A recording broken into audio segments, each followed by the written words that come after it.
가격. 그래서 이제 제가 두 가지를 할 건데, 하나는 가격에 대해서, 두 번째로는 앵커링 효과에 대해서, 이것도 가격과 연관되어 있는데, 먼저 가격 같은 것을 한번 우리가 개념을 잡아보게요. 뭐 가격이라는 것은 뭐 다 알고 있겠죠. 하지만 부동산 중개에 있어서 가격은 움직인다. 1번 가격은 움직인다. 그러니까 우리가 정찰제가 아니라는 거예요. 그래서 우리가 명심해야 될 건 뭐냐면, 부동산의 가격은 고정된 가격이 절대 아니고 움직일 수 있다. 유동된 값이다. 그거거든요. 심지어 우리가 분양을 할 때도 분양가가 정해져 있지만 분양이 안 되면 뒷거래가 이루어지는 거예요. 싸게. 그러니까 우리는 표면적으로 드러난 가격을 보고 중개인이 스스로 가격을 결정하거나 뭐 이렇게 해서는 안 된다는 거예요. 그리고 우리가 매도자들이 대부분 말하는 게 이런 말 많이 하거든요. 이 가격, 우리가 중개인이 가격 얼마예요? 물어보면 얼마다. 그리고 나는 가격 조정이 절대 안 돼? 이 말 하거든요. 이 말을 듣고 그대로 고지고대로 믿어버리면 안 된다는 거예요. 누가 믿느냐? 중개 경험이 짧은 사람들이 믿어요. 중개인들이. 저도 그랬어요. 저도 중개를 시작한 지 얼마 안 됐을 때 식당 하나 물건을 받았는데, 뭐 예를 들면 권리금 3천이 나오면 조정이 안 된다는 거야. 아니면 조정이 돼도 대부분 뭐 조금 진짜 미세하게 된다. 그 말을 그대로 고지갑대로 듣고 중개를 한 거예요. 누가 코치를 안 해주니까. 그러니까 예를 들면 3천만 원 받았겠다, 권리금을. 그러면 이 매도자님이 절대 안 된다고 했는데 이거에 내 머릿속에 있는 거예요. 그러니까 어떻게 돼요? 3천 플러스 알파. 이걸 아니까 높게 불러야지, 깎고니까 난 높게 불러야지. 이렇게 된 거예요. 그러니까 3천짜리를 뭐 3,500도 부르고 4천도 부르고 이러고 있는 거죠. 근데 여기서 뭐가 미스가 되느냐? 이 3천만 원인 게 가격이 시장에서 거래될 만한 가격이냐? 이게 중요한데 그게 파악이 안 된 거예요. 그리고 중개인 경험이 짧을수록 거래 경험이 없으니까 파악이 안 되는 거예요. 그리고 더군다나 권리금의 분석이라든가 이런 것도 능력이 안 돼. 그러니까 오로지 그냥 매도자에 의존해서 가격을 받는데, 그럼 매도자가 나는 조정이 안 된다고 했어요. 이거 아니면 나는 거래 안 해요. 라는 이 말을 액면 그대로 받아들여 버리면 중개가 어려워지는 상황이 벌어지는 거예요. 그래서 이 말을 듣지 말라는 거예요. 그리고 제가 경험으로 보면 이 말은 다 바뀌어. 시간이 지나면. 거래가 안 되면 내놓는 거고, 무조건 매도자가 말하는 가격은 자기가 받고자 하는 희망 가격이라고 그냥 그렇게 생각하면 되는 거예요. 이건 움직일 수 있다. 그리고 실제로 어떤 상황에서 다 움직일 수 있는 거예요. 그래서 가격은 움직인다. 고정되지 않는다. 가격이 어떻게 움직이느냐? 매도자가 숨어있는 사정이 있을 수 있는 거예요. 사실은 급한데 급하지 않은 것처럼 이럴 수 있는 거죠. 그리고 가격은 또 매도자만 움직이는 게 아니에요. 매수자도 움직여요.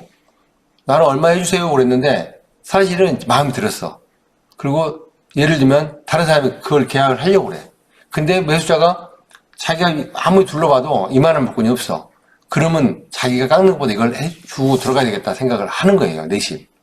근데도 중개인한테는 깎아주라고 하죠. 기본적으로. 그러니까 가격이 그렇게 돼 있다는 거예요.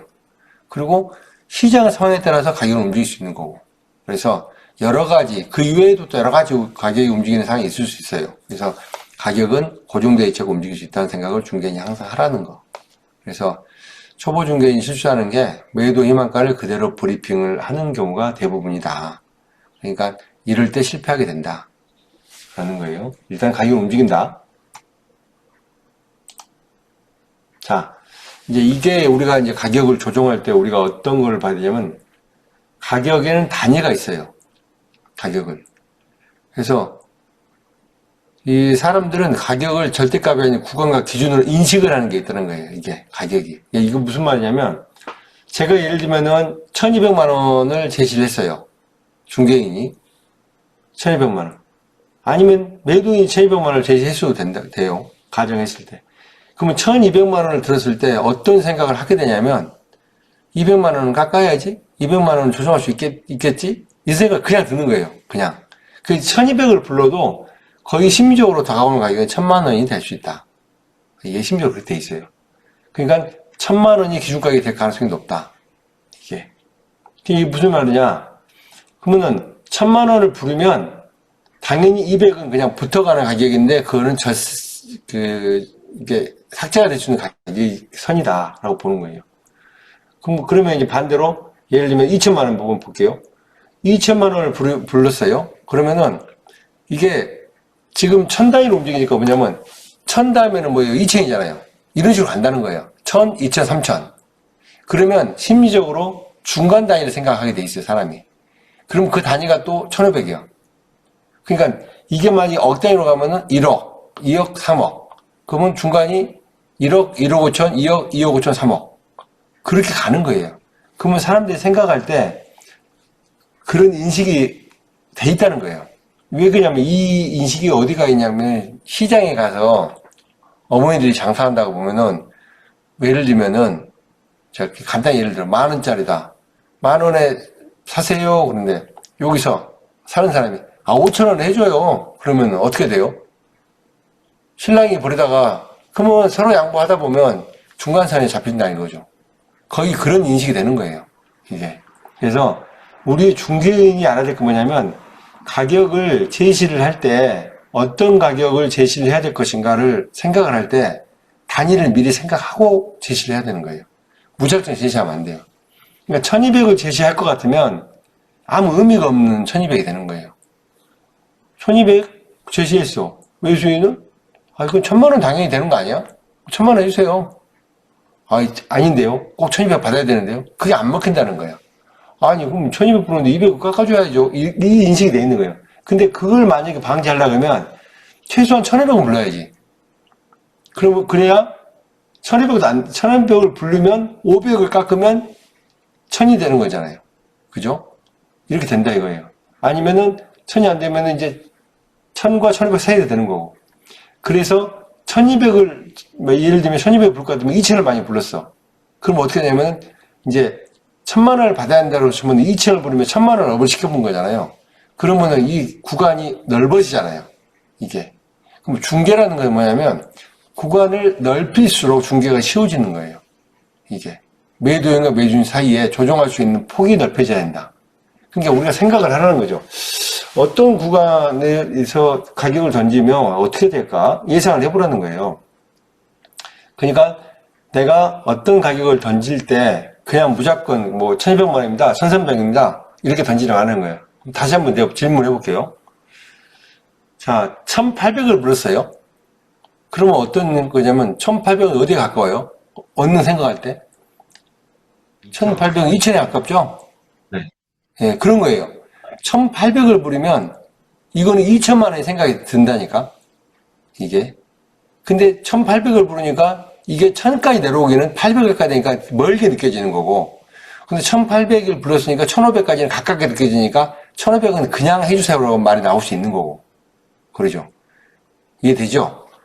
그래서 그런 구간이 있다는 거. 이게 간단한 것 같은데 저는 이게 많이 먹혀요. 제 경험상으로는. 이게 뭐까지 연결되냐면 수수료까지 연결돼요. 예를 들면 수수료를 예를 들면 수수료가 125만 원 나왔어요 라고 부르면요. 고객이 뭐라냐면 첫 번째 경우수. 예, 다 드릴게요. 한 번. 두 번째 25만 원 깎읍시다. 대부분이 그럴 거야. 대부분 25만 원 깎고 100만 원 합시다. 좀 더 강성인 사람들은 100만 원 이하로 딱 정해져 있는 거예요. 이게. 그러니까 25만 원짜리 이렇게 되는 거예요. 이게. 근데 이게 이런 거 25만 원 붙은 거 기본 단위에서 뒤에 붙은 것들은 그냥 깎인다. 그럴 확률이 높다. 그래서 이런 부분들을 잘 생각해야 한다는 거예요. 이게. 그래서 단위도 그렇더라. 자, 그 다음에 지금 이제 단위가 있다는 걸 생각을 염두에 두고 우리가 가격을 이야기할 때는요, 뭔가 좀 이렇게 명확하게 이야기를 해줘야 한다는 거죠. 예를 들면은 이게 원가법, 매매에 있어서는 이렇게 원가다. 원가 얼마 들어가냐면 토지는 보통 시세가 얼마고, 건물 가치는 얼마가 되고, 이런 게 정확하게 나와야 된다는 거죠. 수익률이다. 그러면 수익률도 종합 수익률은 얼마, 자기 자본 수익률은 얼마. 이렇게 두 가지를 정확하게 이야기해서 구분해 줄 수 있어야 되는 거죠. 이게. 그리고 우리가 매도인이랑 만났을 때는 그 종합수익률로 계산을 해요. 보통 이야기할 때. 왜냐면 융자를 안 끼웠을 때, 가정했을 때. 왜냐면 융자를 끼웠을 때 융자가 더 낮으면 수익률이 더 높게 나오잖아요. 그래서 그것까지 생각해서 하는 거고. 반대로 매수인을 만났을 때는 융자를 끼웠을 때가 더 수익률이 좋게 나오면은 융자를 끼웠을 때를 기준으로 해서 또 우리가 브리핑을 해주는 거고. 그런 논리로 접근하는 거예요. 그 다음에 이제 권리금이다 그러면은 우리가 그 앞 시간에 배웠던 거 어떤 시설 권리금 얼마, 영업 권리금 얼마, 바닥 권리금 얼마 해서 전체 매도인을 만났을 때는 권리금이 얼마다 그러면 이 권리금을 세분화시켜서 좀 더 이야기를 해서 조정할 필요성이 있고, 매수인을 만날 때는 그거를 뭐 세분화시키기보다는 전체에서 금액에서 이야기를 해야 되는 거고, 그러니까 상황에 맞게끔 그 고객의 입장에서 맞게끔 좀 뭔가 논리를 가지고 설명할 수 있어야 된다. 때로는 이제 요즘에 매매 같으면 거래사가 다 나오니까 뭔가 고객들 이야기할 때 사전에 그 주변의 거래사를 찾아보거나 아니면 매도인을 만났을 때 미리 사전에 거래사를 찾아봐가지고 요즘 거래가 사장님이 내놓는 매물이 비슷한 거에 얼마에 거래했다는가. 그 가격이 높았을 때는 그게 가장 좋은 근거예요. 매매 사례가. 그래서 몇 군데 딱 추려가지고 그걸 보여주면 되는 거죠. 근데 요즘 고객들은 본인들이 다 디스코나든가 뭐 이렇게 밸류맵 다 알아가지고 다 보고 있더라고. 이게. 그러니까 뭐 이해가 쉽게 되죠. 미리 알고 있어요. 그리고 향후에 매매 같으면 미래 가치를 또 언급하는 것도 있죠. 그래서 가격을 더 대충 말하면 안 되는 거고 좀 논리적으로 말하는 게 필요하다. 자, 이거는 뒤에 앵커링 효과를 설명할 때 또 할 건데, 가격에서 특징이 뭐냐면 협상의 여백은 첫 요구의 크기가 만들어진다라는 거예요. 그래서 요구를 크게 하는 사람도 이겨요. 이길 확률이 높아. 이긴다는 게 뭐냐면 자기가 원하는 요구 조건을 가져갈 수 있는, 성취해낼 수 있는 확률이 높아요. 자, 이게 무슨 아주 쉬운 예로 들으면, 중개인이 아까 말했잖아요. 125만원짜리 수수료야. 내가 제안을 했어. 근데 고객 중에요. 25만원 깎아주세요. 라는 고객들은 양반이 고객이다, 이 말이에요. 작게 요구했어, 25만원. 근데요, 이렇게 125만원이었는데 어떤 고객이요. 50만원 해주세요. 중개료를. 이렇게 훅 치고 들어오잖아요. 그럼 이걸 받는 중개인이 평정심 잃어버려요. 이게. 툭 들어와버리면. 실제로. 얼굴 빨개지면서 흥분된다고. 아니, 뭔 소리 하십니까? 이게 뭐, 125만원인데 무슨 50만원이 돼요. 이게 0.5%인데 뭐 0.5, 응? 거의 절반인 수준이잖아요. 그럼 0.5%밖에 안 되는 그런 건데, 말이 안 맞잖아요. 근데 이렇게 훅 들어옴으로 해서 이게 뭐냐면 효과를 발휘한다니까요. 어떤 효과가 있냐? 나는 125만원을 받으려는데 얘가 50만원 해버리면 결국에는 100만원은 기본으로 내려와 있는 선이고 100에서 50 사이에서 결정된 확률이 높아져 버리는 거예요. 이게 뭐냐면 크게 요구하니까 그런 거예요. 상대를 당황시켜가지고 거기서 그러면 이 사람이 말이죠. 그럼 80에 합시다. 70에 합시다. 뭐 이런 식이 되는 거예요. 그러면 우리는 어떻게 끌려가요? 이제 이렇게 주도권이 뺏겨가. 그럼 뭐 어떻게 하냐면 100만원 주시하라고 하고 있다니까. 원래는 125만원 아니 안 돼요. 125만원에서 아예 5만원 깎아서 120만원 주세요. 이렇게 해야 되는 상황인데 얘가 훅 50만원 돌아버리면 내가 이거를 할 수 있는 생각 자체가 없어져 버려. 그냥 훅 내려간다는 거예요. 이게 크게 요구하는 방법이에요. 지금 제가 스스로 요구 들었지만 이런 상황을 우리 대표님도 이런 상황 당해본 적 있습니까? 훅 들어와 버리는 거? 아니요, 그렇게는 안 들어봤어요. 네? 그런 경우 없으세요? 그렇게는 안 왔습니다. 네. 네, 다행이네. 상가가 하다 보면 그냥 훅 들어올 때가 가끔 있어요. 그러면 당황스럽다고. 근데 이게 이런 거예요. 그래서 크게 요구하면은 상대방이 요구하는 거예요. 이게 어디에 쓰이냐면 우리가 매도인이랑 할 때 이렇게 써야 되는 거예요. 권리금이 3천이면 2천까지 이렇게 제한하는 거예요. 2천까지.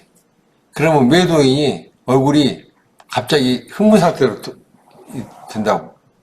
이게 가능성이 있으면 그런데 자기는 3천 받으려고 가고 있는데 갑자기 2천 매수자가 그것도 우리가 말할 때는 우리가 2천을 말하는 게 아니에요. 고객이 2천을 받아준다고 이렇게 말하거든요. 그러면은 매도인 입장에서는 무슨 소리 하느냐. 내가 3천 받아야 되는데 무슨 2천이냐. 딴 데가 알아봐라. 이렇게 흥분한다고. 이게. 근데 이게 이 2천이라는 단어를 내가 제시함으로 해서 뭐가 나오냐면요.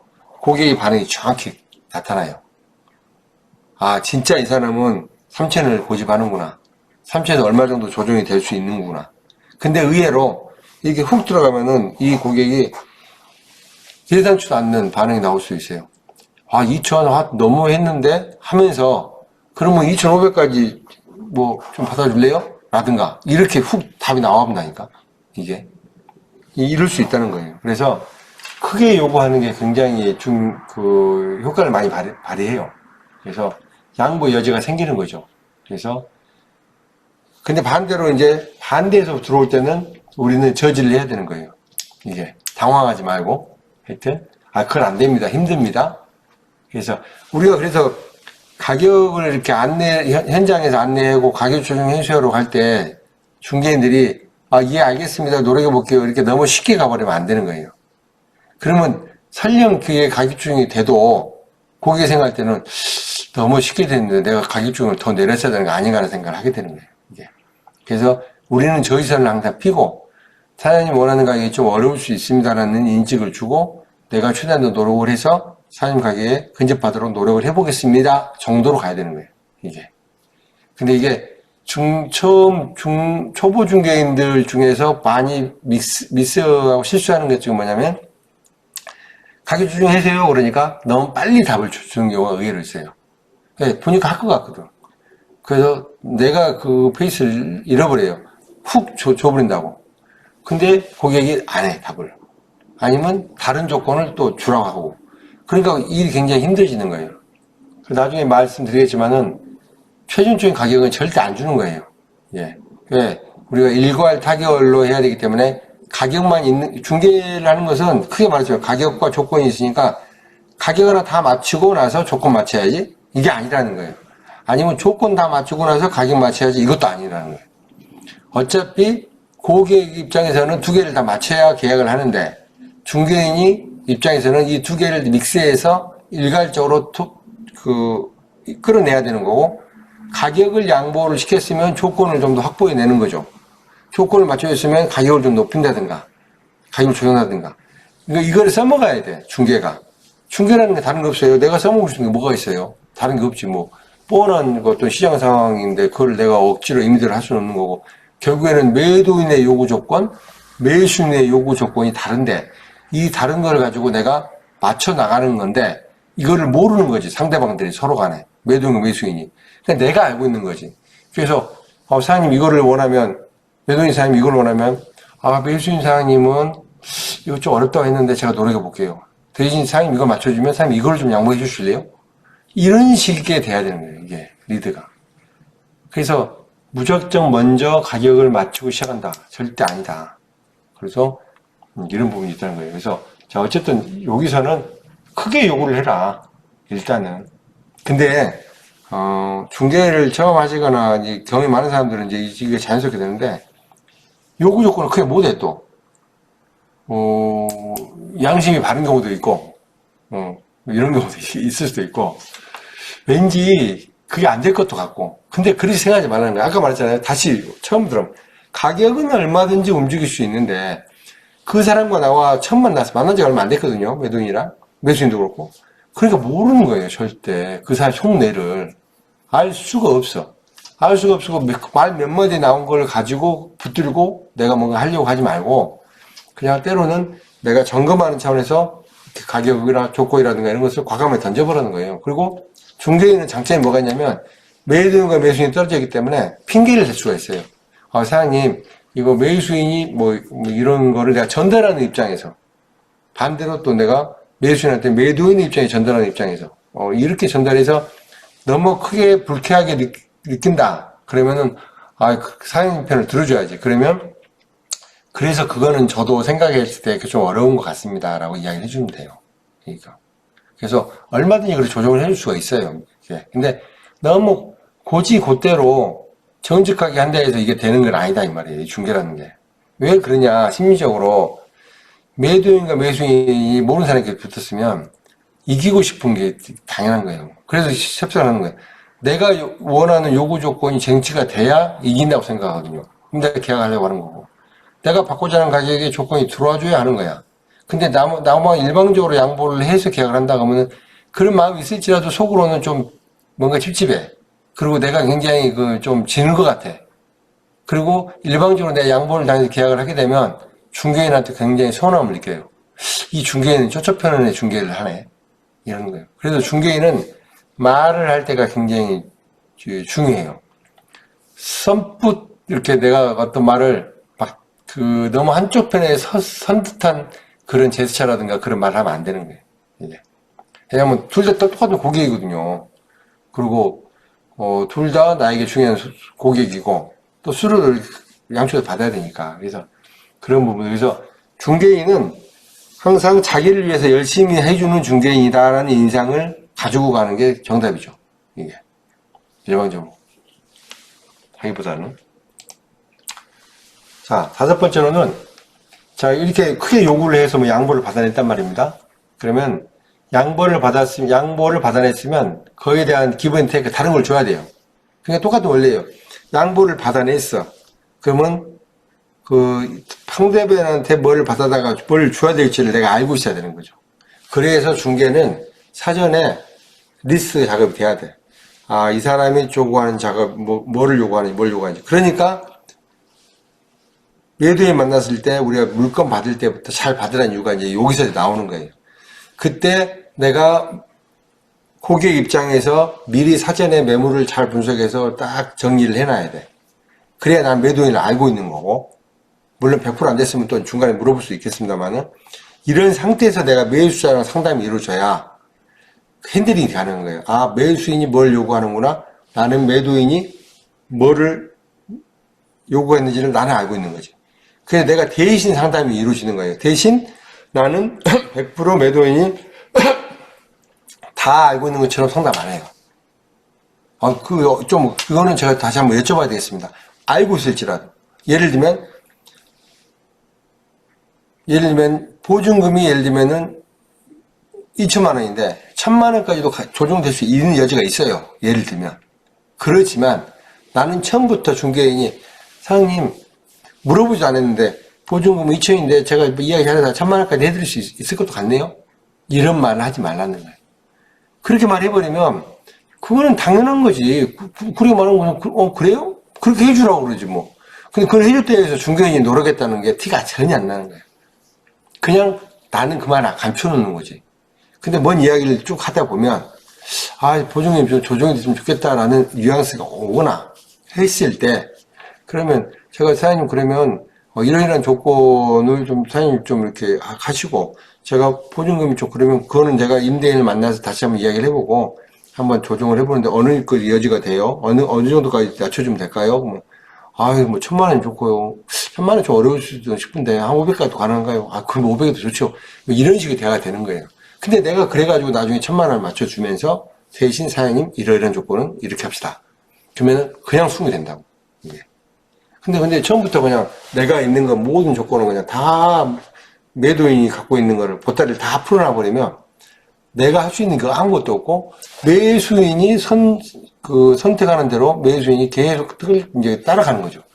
따라가는 거. 그게 아니라는 거예요.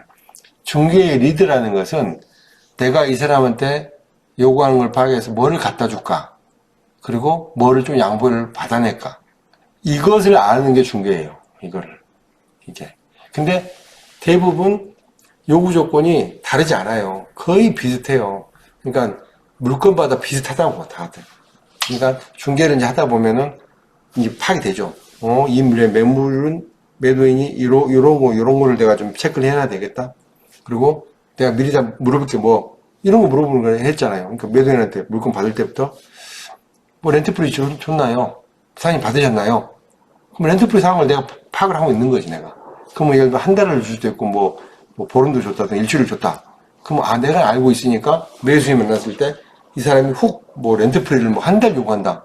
근데 일주일밖에 안 줬어. 그러면은 애초에 처음부터 사장님 요 가게는 렌트프리 그래야는 제가 여쭤봤는데 안 된대요. 그리고 저도 일주일밖에 안 되고 전 사장님도 일주일 받고 그 이상 못 받았어요. 하고 처음부터 아예 딱 자르면 돼. 그러면 이게 안 되는구나 아니까 기대를 안 하죠. 근데 마지막에 가가지고 계약 단계에 뭐 거의 가가지고 요구 조건을 한 달이면 계약할게요. 한 달 안 되면 계약 안 하고 이런 식으로 만들어진다니까 나중에. 그러니까 뭐냐면 애가 타는 거 중개인 애가 타는 거지. 다 해놓고 마지막에 그 이야기 나와버리면 사정을 해야 돼. 한 달간만 좀 해주고. 아니 그러면 한 뭐 2주라도 안 되겠습니까? 이러고 있는 거지. 그게 왜 이런 현상이 나오느냐. 처음부터 내가 파악이 안 되겠으면 파악을 했었으면 상담할 때 그런 걸 내가 물어보고 처음부터 안 되는 건 안 되는 거고 되는 건 되는 거고 해서 정리를 하는 거예요. 그래서 어느 정도 가능성 있는 고객을 만들어 놨어야 돼. 예. 그래서 지금 제가 말하는 게 아주 간단한 것 같지만은 이거 하나 기술이에요. 그래서 이게 처음부터 매도인한테 물어볼 게 뭐를 물어봐야 되는지를 내가 알고 있어야만이 가격 조정 들어갔을 때 굉장히 수월해진다는 것과 연결이 되는 거예요. 이게. 그러니까 중개인들이 처음에 뭘 물어볼지를 매도인한테 정확히 모르고 있는 상황에서 중개를 하니 날마다 어떤 식의 중개가 되냐. 하나 물어보면 하나 갖고 있고 글쎄요 물어볼게요. 물어봐가지고 대답해주고 물어봐고 대답해주고 거의 전달자 역할에서 끝나버려요. 중개인이. 그러니까 안 맞으면 굉장히 피곤해지는 거죠. 그 전달자가 역할이 아니고 내가 미리 알고 있다가 전달을 해야 될 것과 말아야 될 것과 전달을 하더라도 A를 살짝 B로 바꿔서 전달하거나 뭐 이런 식의 전달력이 필요하다. 자, 어쨌든 양보를 얻어낸 고객에는 반드시 반대 급부를 제공하는 게 좋다. 그 다음에 고객이 내가 배려했다는 긍지적인 감정을 갖도록 중개. 그러니까 뭐냐면 양보를 하더라도 자기가 양보했다는 걸 느끼게 해주라는 거예요. 아유 감사합니다 사장님. 대신 사장님 제가 이런 건 열심히 해볼게요. 이런 식이 되는 거죠. 편파중개라는 인식이 생기는 건 계약은 무너진다. 양보를 받는 기술만큼 양보를 돌려주는 기술이 중요하다. 그래서 이런 거고. 가격은 중개인에 나가는 이베이설 가격은 정확하게 가야 돼요. 한 번 말해놓고 그거 아니었네요 사장님 이러면 안 된다고. 거기에 한 번 입에서 나가는. 그래서 잘 생각해서 내가 메모 잘 해놔야 돼요. 가격이 얼마, 브리핑 가격, 조정 가격 얼마, 또 메모 얼마까지 가능. 이거 제중 메모 안 해놓으면 헷갈려가지고 잘못 전달해버려. 그리고 나중에 이거를 주워 담으려면 안 된다는 거예요. 그래서 항상 확인해야지. 매도자의 희망 가격, 또 얼마까지 조정이 가능한가, 또 최마지노선은 뭔가 어딘가, 또 타 중개에다 의뢰했다면 그 가격이 어떻게 되는가, 시장의 지금 가격은 어떻게 되는가, 광고는 어떻게 나가고 있고, 다른 부동산 매물은 어떻게 나가고 있고. 그래서 가격 전달을 할 때는 반드시 해야 되고, 가격 전달, 마지막에 최종 가격 전달을 하는데 계약을 전제로 한다는 건 이건 가격 조정 또 이야기를 할 때 제가 말씀드릴 거고. 그래서 가격을 말을 할 때는 아까 말했던 가장 종합은 이제 좀 이따 설명할 건데 앵커링 효과. 아까 잠깐씩 말했잖아요. 과감하게 던져라. 과감하게. 두려워하지 말고. 그러면 의외의 효과를 볼 수가 있다. 그런 거예요. 대신 신중하게 전하고 정확하게 전달을 해라. 그리고 모르는 것을 대충 대답하면 안 돼요. 그냥 예를 들면은 부가세가 있나 없나 몰라.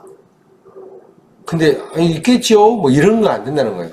정확히 없으면 제가 미처 확인했는데 확인해서 전화드릴게요. 이렇게 차라리 하는 게 낫다는 거예요. 괜히 어설프게 이야기했다가 안 되는 거예요. 그리고 주변 시세도 잘 몰라. 근데 대충 뭐 그냥 그 상황에서 말했어요. 나중에 알고 보니 전혀 말이 달라. 중개인이. 그러면 신뢰가 없어지는 거겠죠. 그리고 가격은 가격보다 가치가 중요한 게 당연히